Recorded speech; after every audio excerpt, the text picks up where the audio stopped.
大家好，我是艳红，今天要教大家做一款防点翠的一个视频。今天呢，我就用纸来代替这些材料，然后就把它的材料替换了一下，然后做出了一个防点翠，希望大家可以喜欢。然后方法就是我们第一步，首先要勾勒出一个我们掐丝的一个形状。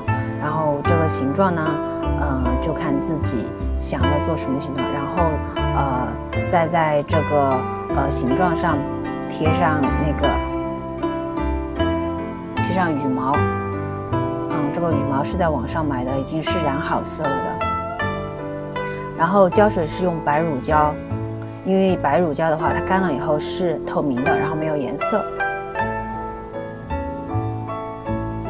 然后把两个部分都贴好了以后，我们就是把那个线，就是我们掐丝，我这里是用金线来代替，这个金线也是要用白乳胶，先上一下，打一层底，然后这样线它才会有一点力，然后就按照这个形状，用白乳胶把那个金线粘在这个我们所绘的那个形状上，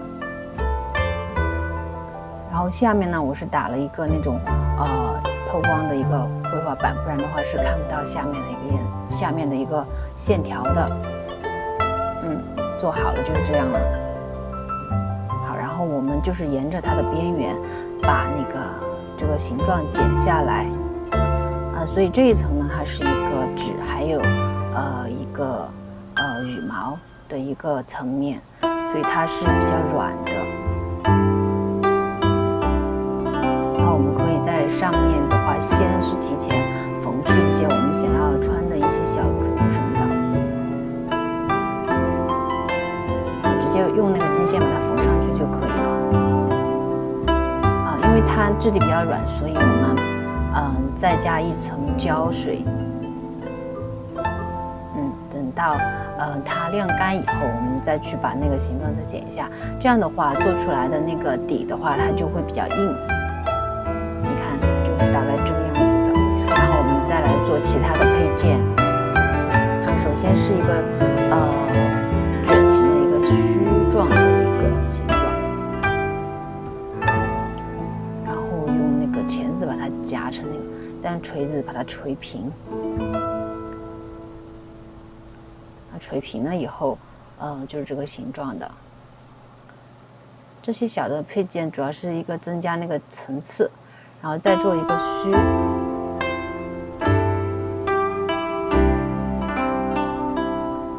然后加上一些小的珍珠配件，大概就是这个样子的。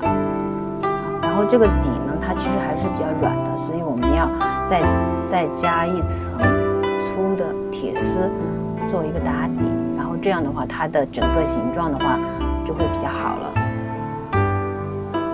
等胶水晾干以后，我们就可以用金色的油漆，然后把背面也上成金色，因为我们是用纸做的，所以它的背面的话是白色的，所以不太好看。然后我们把配件再粘上去。